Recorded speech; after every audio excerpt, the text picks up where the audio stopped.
Right. Good morning, everybody. Good morning. Well, this morning we're going to take a look at the conversation that's happening in the Supreme Court and in the Congress over transgender issues. In particular, the provision of abortifacient drugs to men. And of course, the Supreme Court argument over the provision of availability to female sports to biological males. And okay, of note is the just baseline psychopathy of the arguments being made by the presenters in oral arguments in these cases. Now, I'm having a little trouble finding a clip of the audio that I wanted to share, unfortunately, from the Supreme Court main. So if you guys can find that argument where the woman just refuses to acknowledge what a man is, what men and women are, I'm having a hard time finding that clip again that I wanted to share with you guys. Wait.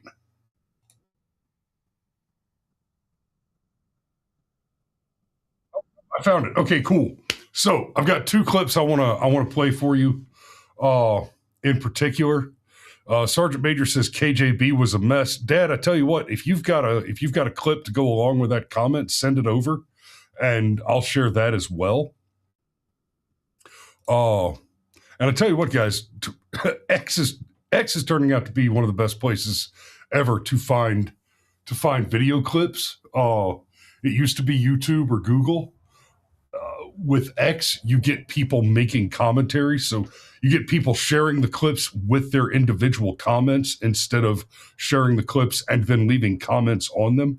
And what that does, that makes it easier to find the material, is it means that now you've got a bunch of the same clip out there with different people making different comments and expressing different opinions, good, bad, right, or wrong.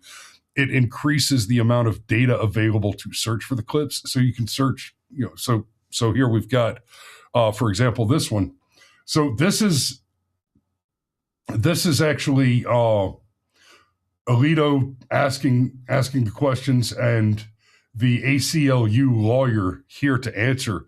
And I want you guys to pay close attention to this. Is it not necessary for there to be, for equal protection purposes, if that is challenged under the Equal Protection Clause, an understanding of what it means to be a boy or a girl or a man or a woman?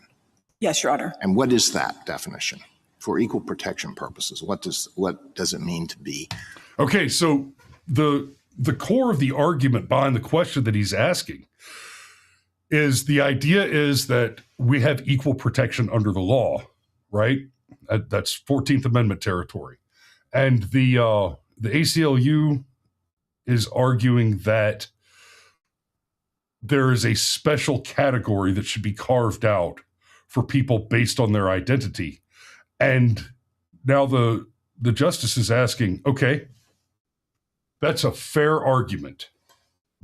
We'll go ahead and grant the premise that there are protected categories of people, which I reject in a legal sense, right? Equal protection means equal protection. I would argue that there are absolutely categories of people who deserve your consideration above others. For example, women are weaker than men. And so as men, we have an obligation to protect not just women, but in particular, our women, right? So, to put that more plainly, if I hear a woman, down an alleyway cry, help, help, I'm being raped, then the likely case is I'm going to head my ass down that alleyway and stack some bodies. Right, we're going to go and we're going to try and make that poor weak woman safe from the stronger angry, dangerous aggressor, right? That's protecting women generally. I also have a wife and 3 daughters. And please believe that if I were to hear one of them make a similar exclamation, you might just be the first point in a genocide, right? That becomes a different, that the calculus changes, right? I'll do what I can to protect those who are weaker than me. But if we're talking about protecting my women, right? Go back to the schoolyard for a minute. What'd you say about my mama? That's a good way to find yourself on the wrong side of the board. That said, men can in fact be overpowered as well. And more importantly, when we're talking about the legal considerations, men, especially white, European descendant Western men, have codes of honor and conduct, which are often abused and perverted by legal proceeding. Just take a look at the lawfare against Donald Trump over the election cycle in 2024 for a clear example of the abuse of a man's honor by an illegitimate system. So, the law should be fair, should be impartial. But let's just grant that in our current corrupt system, the fact is that the law carves out special protections for every category of person that is not straight white Christian male. Right? If you are anything other than a straight white Christian American man, then the American government will bend over backwards to give you free money. Okay, cool. That's how we're living our lives today.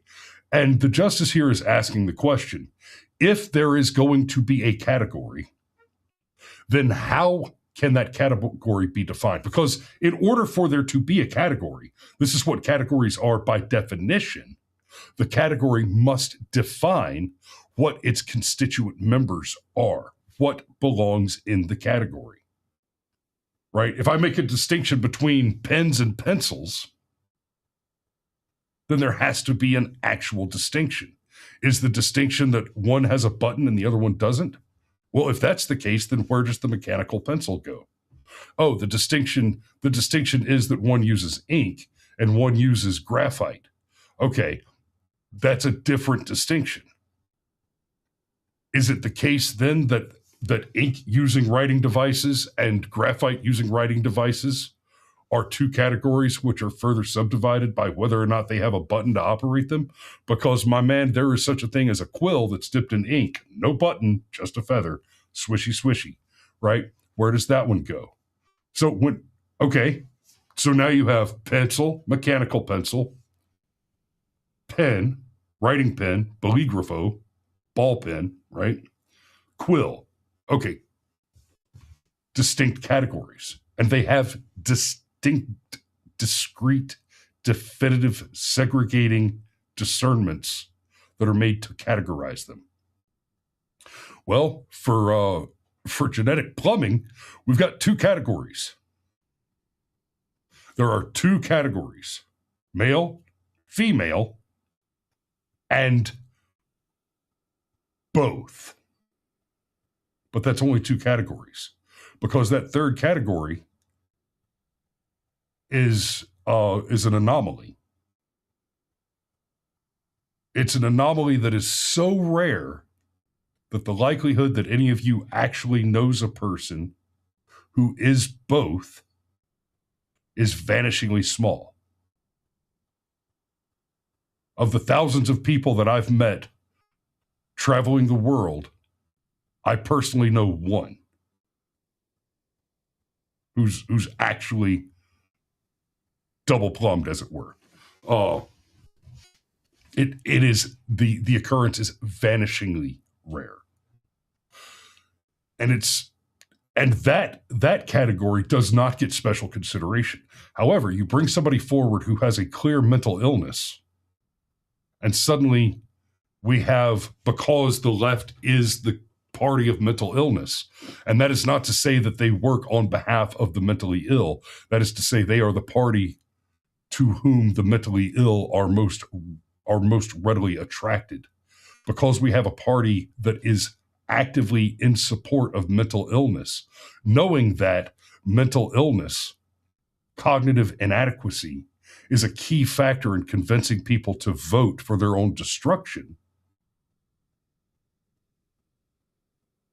They actively seek to increase the numbers of their mentally ill. I had a philosophy professor in college. He was one of my favorite professors, honestly. But I think I've told this story on air before, but he was getting all hot and bothered about Trump, in Trump's first term, about Trump wanting to remove all the transgenders from the military, and asked me what I thought made the mistake of asking me what I thought about that in class. And I think he was expecting me to just say something like, I support it. I don't think there should be transgenders in the military. And I said, well, it's an interesting question you ask. The first thing that we have to know in this conversation is we have to answer this question that nobody seems ready to answer. Is a transgender person mentally ill or physically deformed? Now, I can grant that it's possible that some transgenders are mentally ill and others are physically deformed. I could even go so far as to accept that some of them are both. But the only argument that can hold that allows for transgenders to serve in the military is that it is neither a mental illness or a physical deformity. Because in order to be eligible to serve in the military, you have to be physically and mentally fit. If you are operating under the delusion that you are the wrong gender, you are not mentally fit. If you are, in fact, a person who has a woman's brain in a male body, and this causes you such distress that you require surgical intervention to correct that misalignment, then you are not physically fit and cannot be eligible to serve in the military. And you'll note that with this argument, I'm not even rejecting the existence of trans people. But just like they discovered when they first started to argue that transgenderism and gender dysphoria should be removed from the DSM-5 as diagnosed mental illness, they discovered that, oh, wait, no, whoa, we don't want to do that.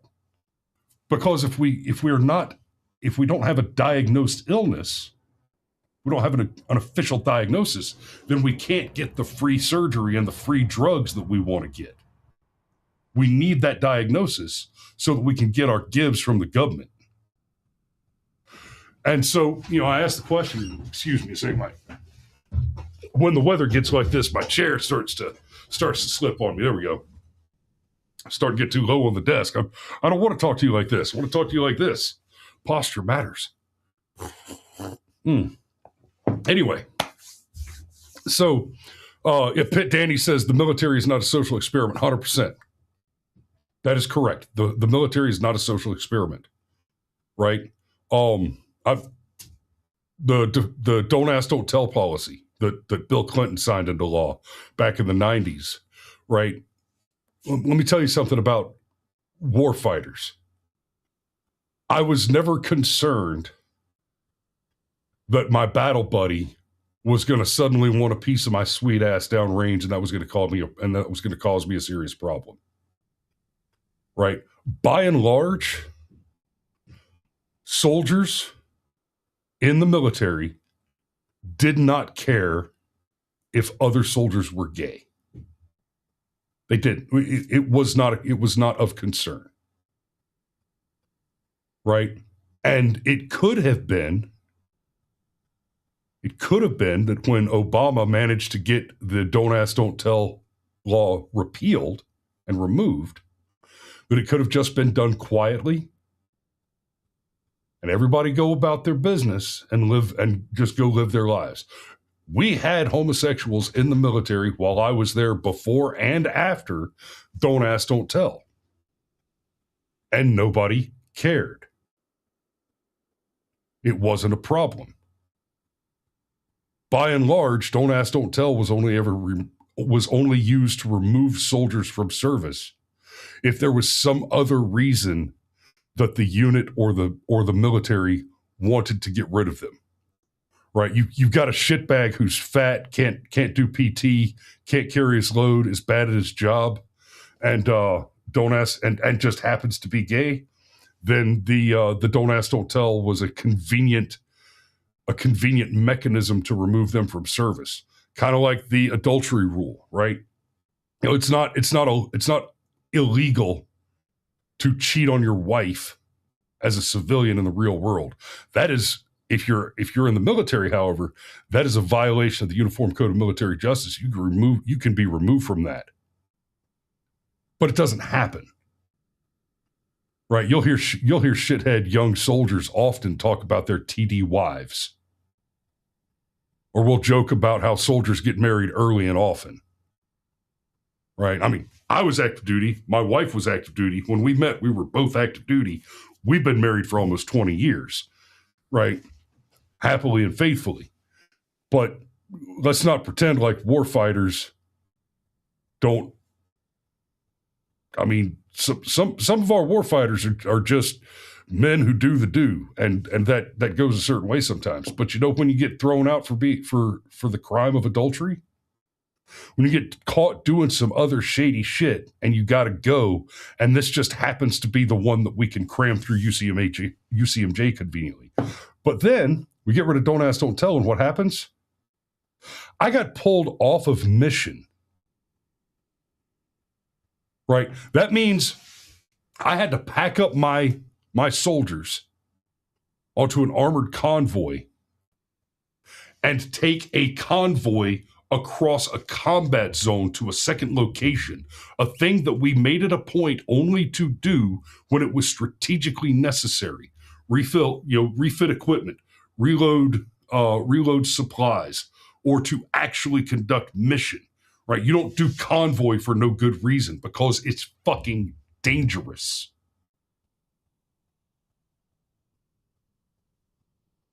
But Obama was the commander-in-chief, and he made us put together an armored convoy to go across Afghanistan from Kop Sanjare to Fab Pasab to spend 3 days sitting through fucking equal opportunity training classes on how we should adjust our lives and our worldviews to deal with the introduction of gay soldiers to our units.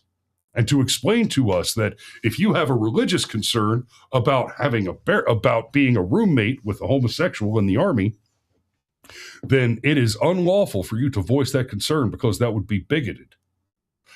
If, however, you are a homosexual and you are in a room with somebody who has religious problems with your homosexuality, like a Christian or a Muslim, you can absolutely request to be moved into another room. Like, oh, hold on a minute. What about equal protection under the law? You're just going to divvy up the category and treat it as if one category is better than, or the lefties love to talk about privilege. Now, there's some fucking privilege for you. But in this case, in this conversation, they will not even concede that category is a thing. A boy or a girl or a man or a woman.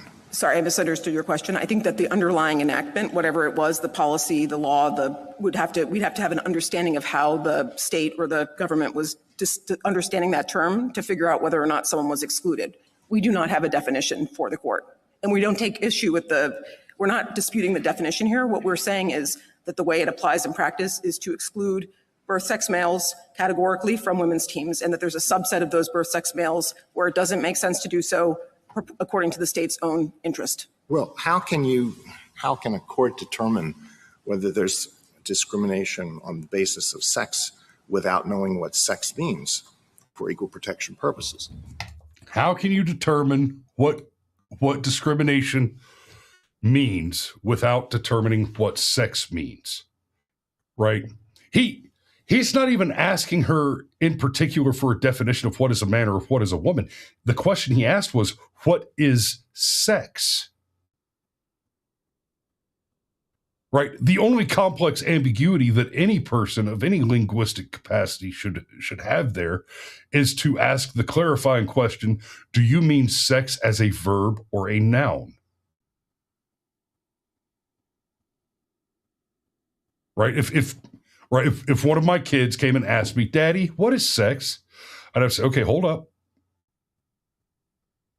First off, where'd you hear that word? Okay.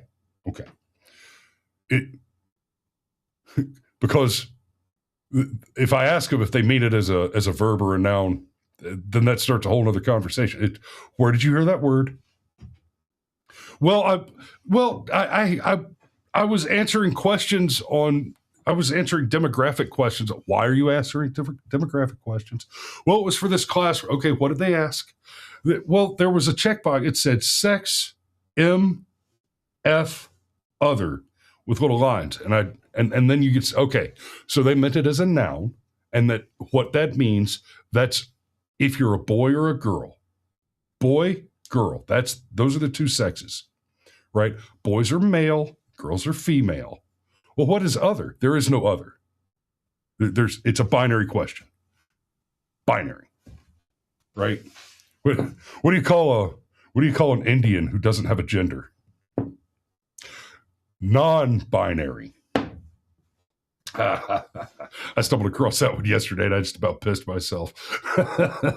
So, what was the title of the episode today?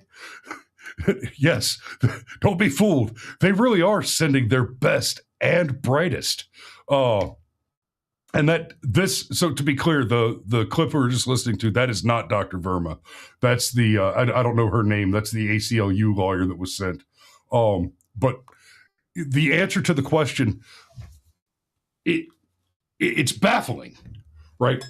This bitch is a lawyer, which means she has passed the bar and has a license.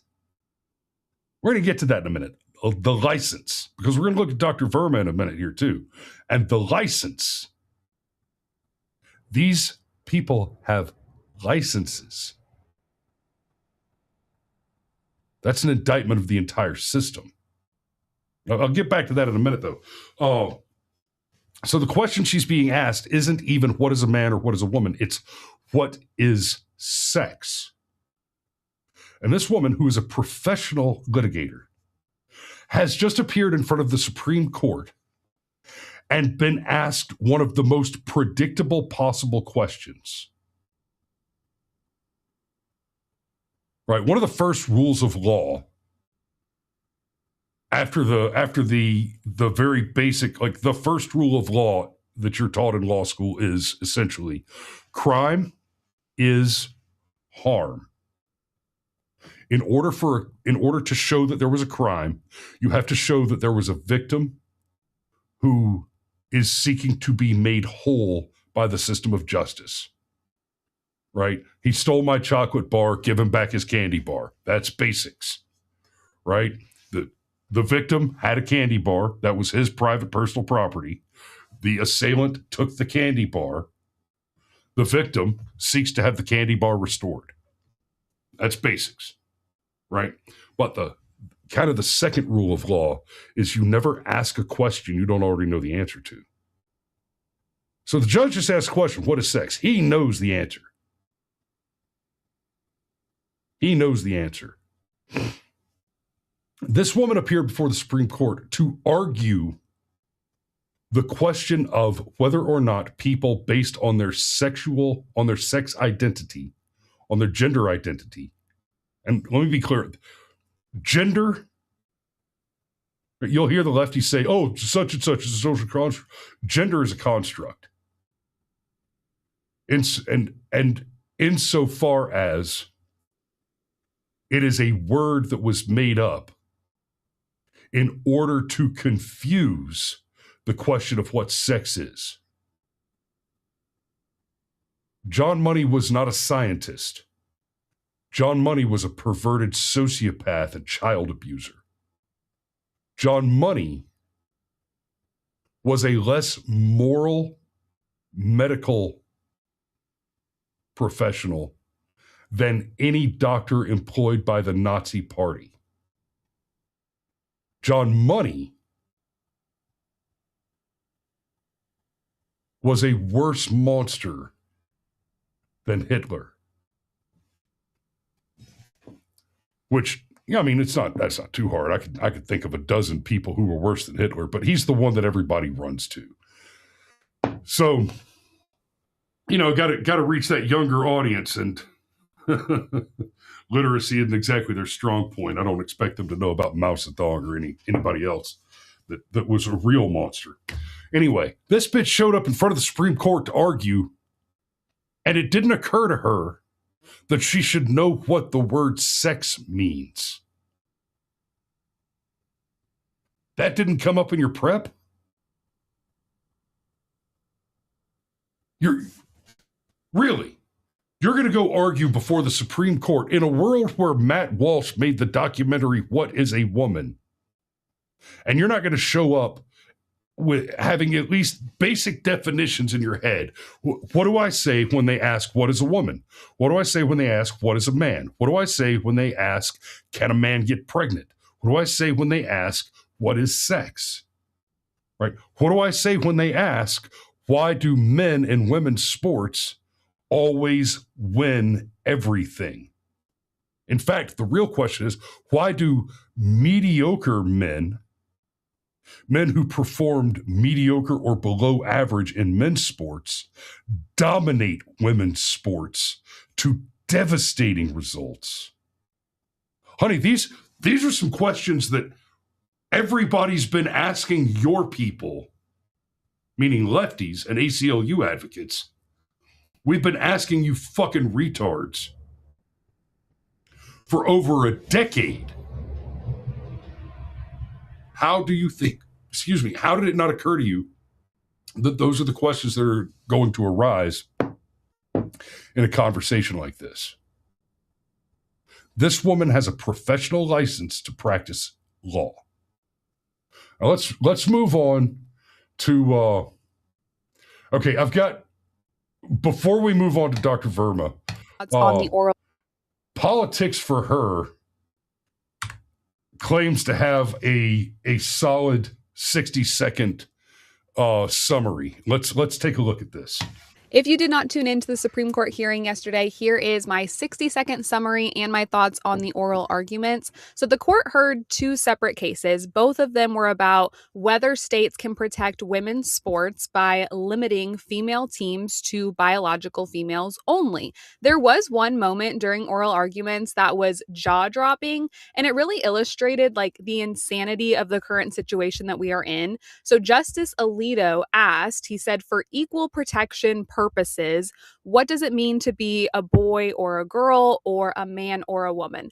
And the pro-trans lawyer responded with this exact answer. They said, we do not have a definition for the court. Let that sink in front of the highest court in the land. In a case about women's sports, one side could not or refused to define what a woman is. Beyond that exchange, the justices spent a lot of time pressing on whether hormones actually eliminate biological advantages, like whether fairness for female athletes still matters under Title IX, and whether courts should be really the ones redefining sex-based categories instead of lawmakers or voters.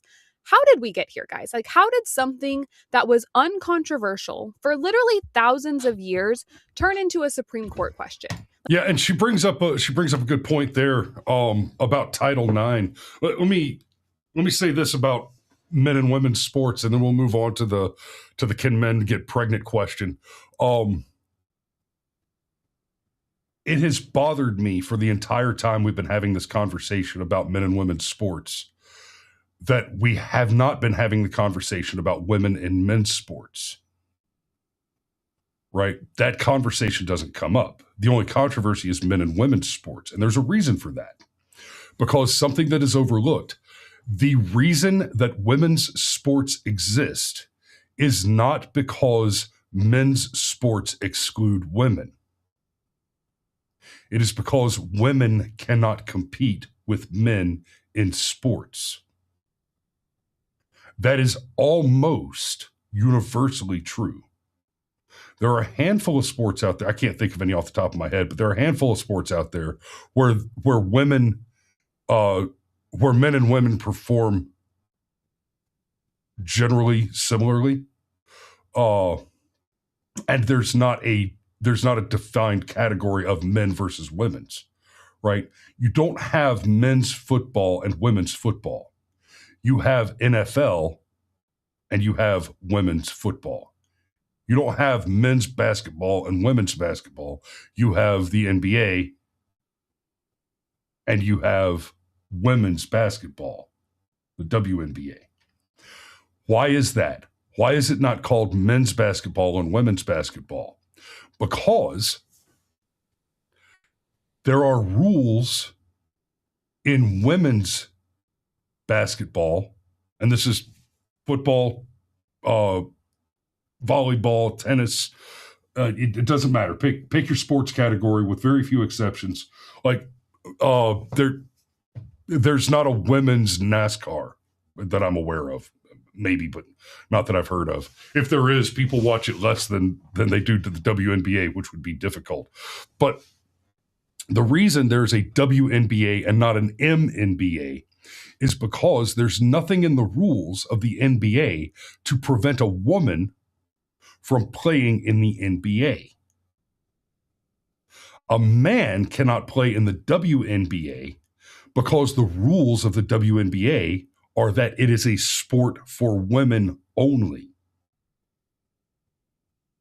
The rules in the NBA are it is a sport for anyone who tries out, competes with their peers, and performs the best out of those peers. The reason there are no women in the NBA is because there are no women who are faster, stronger, have a higher vertical jump, who are better at basketball, not than any man, right? There are women who play in the WNBA that are better at basketball than your average man. But there is no such thing as a woman who is better at a thing than the man who is the best at the thing. There are women who are better than all other women at a thing, and they are also better at some men, better than some men at the thing, but they are not better than all men. There are men who are better at basketball than any woman ever can be. That's why there's the WNBA. That's why there's Title IX. That's why there's a distinction there, right? There's over here, it's the best of the best of the best. Over here, it's the best of the best with breasts.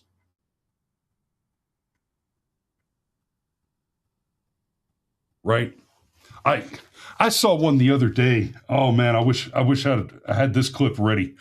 This woman was arguing that she was arguing with a man that women are smarter than men. This was one of the most amusing cell phones I've ever seen. You know what? Hold on just a second. Let me see if I'm gonna take one quick stab. I'm gonna try one search phrase, see if I can find it.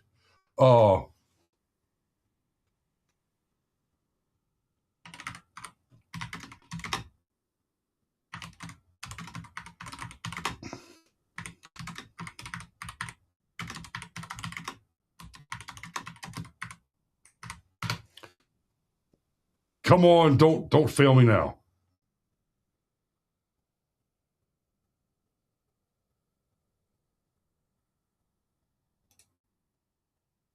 Yes, Yahtzee. I found it. Okay, it's Michael Knowles. It's Michael Knowles too. So smarter than the average man. Okay. It would So understand what we're talking about here is the what we're talking about here is the greater male variability theory,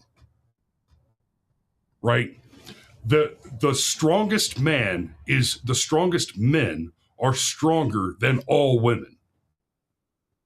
The smartest men are smarter than all women. Simultaneously, the dumbest men are dumber than all women. Which is to say that the smartest woman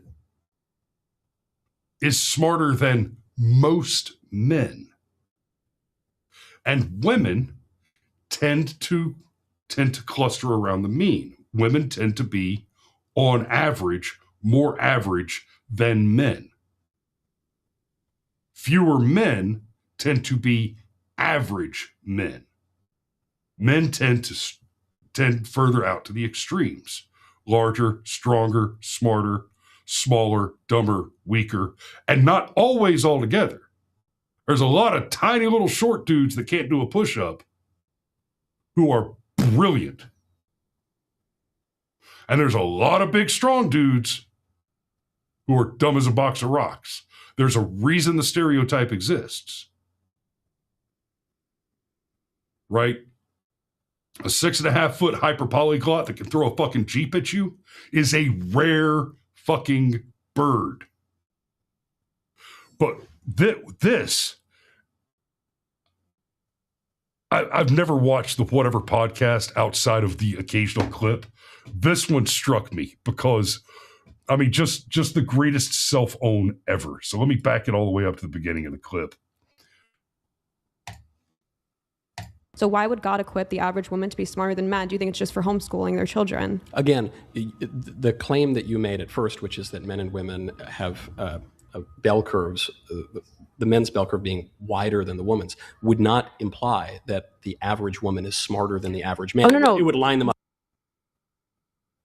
The curve exactly, itself right? implies or actually indicates that no, it would on just average would not imply that the average Peter. woman is smarter than the average man. Oh, no. It would line them up. What the hell? Come on now. The Exactly, curve itself implies or actually indicates that no, it would on just be the average. extremes. No, Right, no. it would- If you actually look at the curves at the top, it's women taller than the men's curve. But the IQ of the curve would be on the x-axis, right? That's where you get the extremes. So I think. So are you disputing that on average women are more intelligent than men? As would Larry Summers, as would the people who have studied this. So this woman is trying to argue that women are smarter than men using a graph that explicitly explains the opposite of the thing that she's trying to say.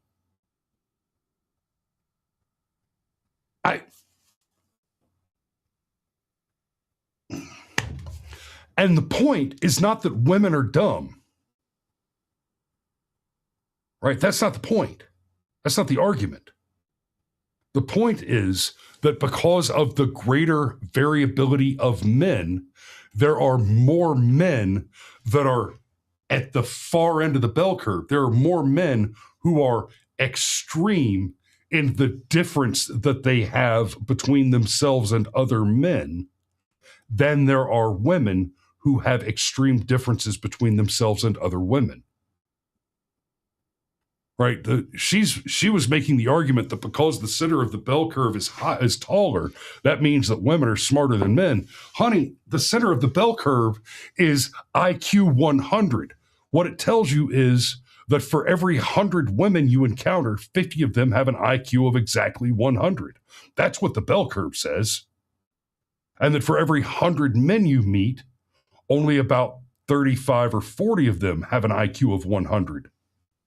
Whereas the rest of them, you got about 30% in the 110 plus category, and you got about 30 in the can't tie their fucking shoes category. Kate said, I find it to be TNA-based clickbait. No, I'll tell you what TNA-based clickbait looks like, my man, Cade. let me show you what TNA-based clickbait looks like, because this was hot. This was hilarious. Last night on Tim Pool does these thumbnails where it's his face and the guest and the image that they're doing the show about. And last night they did this.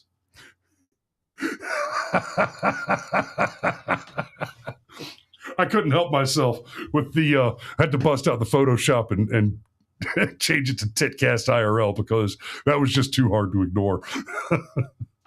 So let's move on to Let's go to this one with Holly talking to Dr. Verma here. Straight from C-SPAN. God, this one, believe it or not, this one is even more painful than the first audio clip. Okay, this is just it's infuriating. Dr. Verma, I wasn't sure I understood your answer to Senator Moody a moment ago. Do you think that men can get pregnant? I hesitated there because I wasn't sure where the conversation. Okay, before she says anything else, do you think X? That is a binary question. I'm not even making the argument in this context that sex is binary. That's beside the point. The question is binary. It is a yes or no question, right? I understand that sometimes a yes or no question can be a trap. And I like to spring that trap when it's presented to me as a trap. But this is a straight refusal to answer I would go so far as to say that she should have been held in contempt based on the degree to which she refused to answer this question. And it says Dr. Verma. This is, to be clear, this is not like a Jill Biden doctor. This isn't a bullshit gender studies doctor. This woman is a doctor of medicine of some kind. She's gynecologist, if I understand it correctly. This woman is a practicing medical doctor, which means that she has been licensed professionally to give medical advice. Dr. Verma, I wasn't sure I understood your answer to Senator Moody a moment ago. Do you think that men can get pregnant? I hesitated there because I wasn't sure where the conversation was going or what the goal was. I mean, I do take care of patients with different identities. I take care of many women. I take care of people with different identities. And so that's where I paused. I think, I wasn't sure where you were going with that. Well, the goal is just the truth. So can men get pregnant? Again, the reason I paused there is I'm not really sure what the goal of the question is. The goal is just to establish a biological reality. You just said a moment ago that science and evidence should control, not politics. Absolutely. So let's just test that proposition. Can men get pregnant? I take care of people with many identities, but can men get pregnant? Many women that can get pregnant. I do take care of people that don't identify as women. That can men get pregnant? Again, as I'm saying, let me just remind you what you testified to a moment ago. Science and evidence should control, not politics. Absolutely. So can men get pregnant? You're a doctor, agree. I think. Science and evidence should guide medicine. Do science and evidence tell us that men can get pregnant? Biological men, can they get pregnant? I also think yes/no questions like this are a political tool. And no, yes/no questions are about the truth, doctor. Let's not make a mockery of this proceeding. This is about science and evidence, and I'm asking you.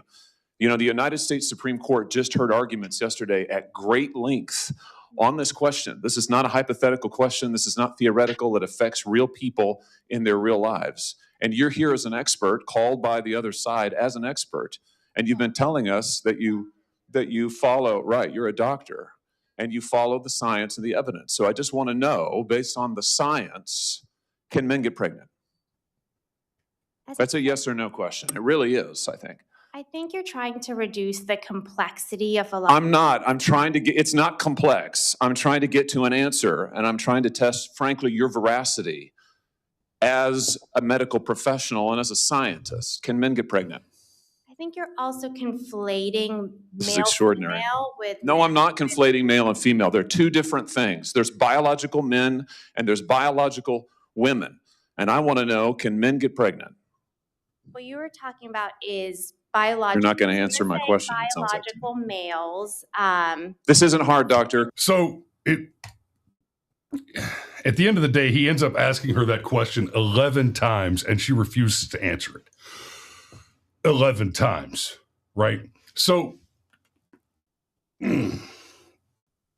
let's break that down a little bit. He asked the question, can men get pregnant?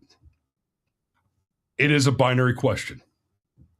Yes, there is a mechanism by which you can use binary questions, especially in a situation like this, especially in a congressional hearing type of situation where it can be a trap, even a perjury trap.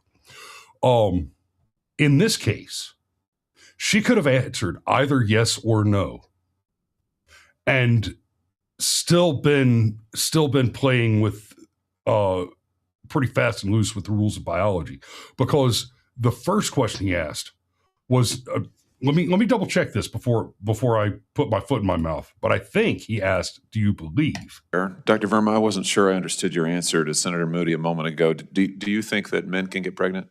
Yeah, do you think? Right, he asked the question, do you think? Right, do you believe? Do you think that men can get pregnant?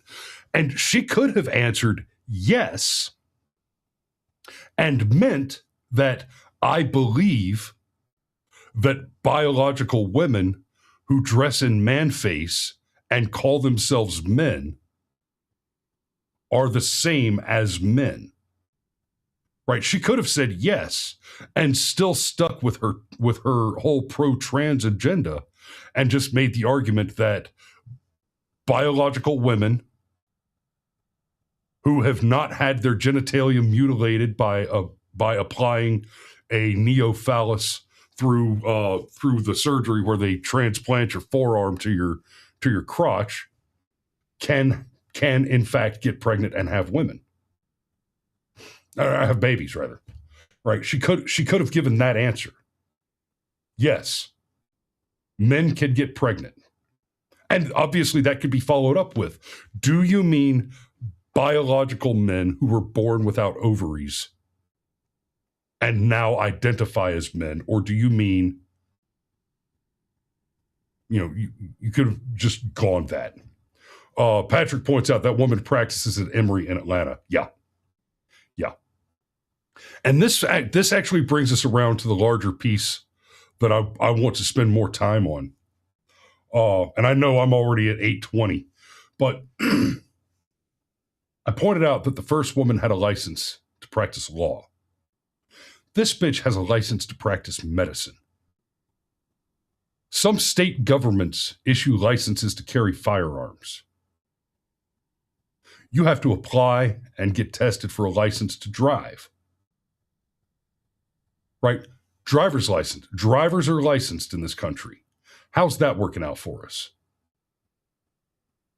Do you get out there on the road, especially in like metro Atlanta traffic or any major metro traffic, and think to yourself, wow, everybody out here is so competent. I sure am glad I spent my time studying and training and getting a license. No, you don't. You've never had that thought before. That has never crossed your mind. It has never occurred to you that you are having an extremely pleasant experience driving in public because everyone around you has been licensed, which is an absolute guarantee that they're competent. This woman was licensed to make medical decisions, life and death decisions. A government board determined that she is competent to prescribe medication and treatment. In fact, a government board determined that she is more competent to put Band-Aids on childhood abrasions than are the parents of that child. And so the broader point that I want to make here is not just, as I saw several of you in the chat say, that this woman should have her license revoked. That this woman has a medical license and she's not the only sociopath with a license in this position is an indictment of the entire system of licensure. It means that the entire system of license provision is completely meaningless. It is no more than a bar to entry to prevent people from attaining professional credentials. Right? It is already the case that in order to apply for that license, you have to have completed a certain amount of educational attainder and been granted a diploma, a degree, right? Some flavor of certificate, right? That's to go past the bar. In fairness, you can take the bar. In many states, you can take the bar without having gone to law school and having a Juris Doctorate, a law degree. That requires, in most states where you can take the bar without going to law school, you have to do an interview with a judge and get essentially a waiver from a judge or somebody in a position to grant the waiver before you can go take the bar. You can, but the point being, you can in fact pass the bar and become a licensed lawyer without having gone to law school, but it's difficult and it's expensive. Sergeant Major points out, basically the education system is the root of the problem. Correct, because everybody on those boards that is making the decisions on who can be licensed has been similarly corrupted by the precise institution that is intended to create the credential that allows you access to apply for the credential to begin with. Licensure in all its forms is extortion. Now, I don't mean that the existence of licensure generally is always and everywhere only going to be extortion. But in the current iteration, it is that and only that. And this is a more important point. She is no spring chicken, right? I mean, I'm not seeing deep crow's feet, and her bendy clearly came off easily. Yes, this is an Indian, which we've talked about the fraud that comes from their institutions. But I think she got her degrees in America. I think she studied here, but. So forget my racism for a minute there. She's in her 40s, right? In her 40s, maybe 50 at the outside. In fact, I bet you I can find that real quick. I'll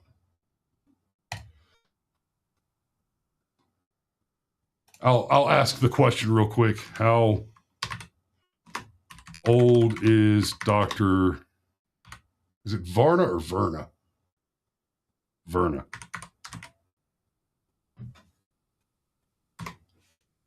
Dr. Nisha Verna.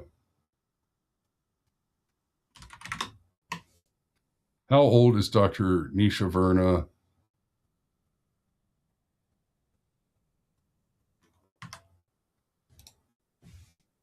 I'm only taking the time to ask this question because of how it matters to the point that I'm making. I don't see. Okay, anyway, she looks like she's in her 40s somewhere. She's about, somewhere around my age, maybe a little bit younger, a little bit older, but not much. Point being,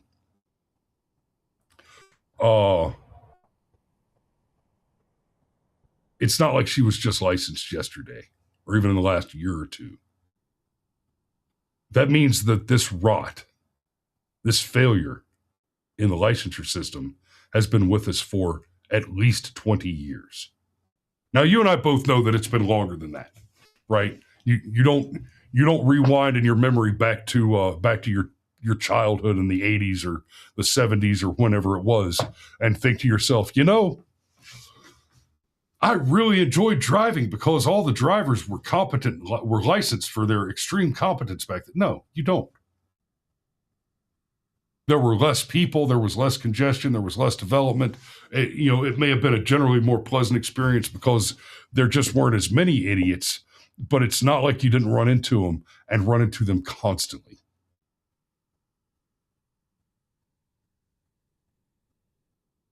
The fact that this woman has a medical degree and a medical license tells you everything you need to know right now. And the conclusion that we should probably draw from that is, hey, Mr. President, maybe it is time to pay off all the student debt by seizing the endowments of all the Ivy League colleges. And don't just seize the endowments. That's not sufficient. We should be pursuing criminal charges against every university in America for defrauding their entire body of alumni.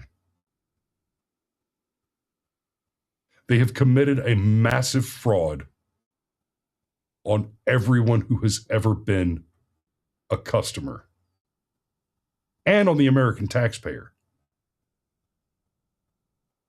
And let me tell you, a conspiracy to defraud the American people, that's a big one.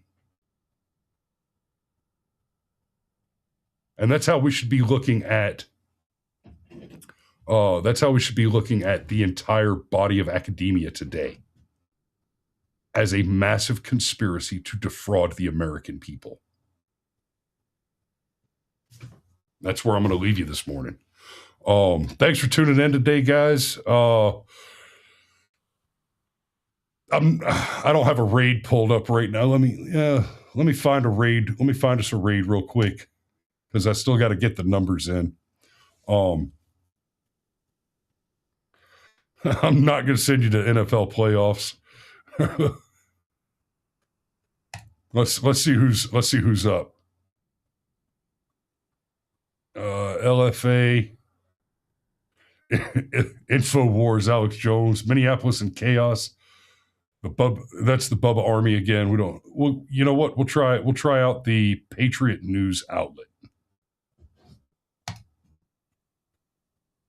Oh no, that's Fox business. They don't need any of my help. They don't need it. Fox is not your friend. Look at him trying to get sneaky on here. Okay, we'll try the American Sunrise Show.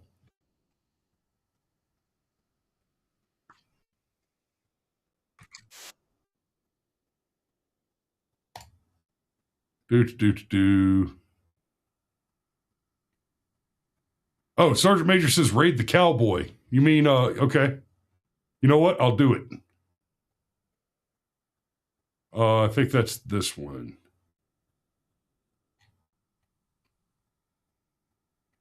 Oh, nope. He's not there right now. So we'll go with this one. This kind of similar feel to the cowboy.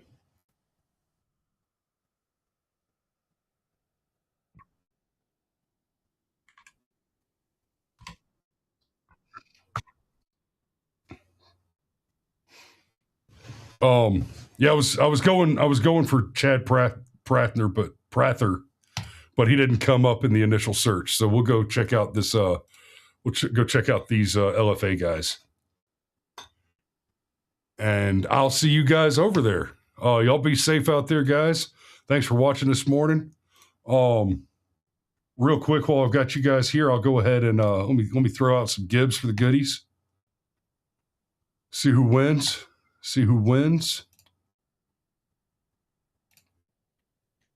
Sergeant Major, Merry Christmas. You got a free 1 month of the BFM. All right, guys, y'all be safe out there. We love you, and we will see you tomorrow.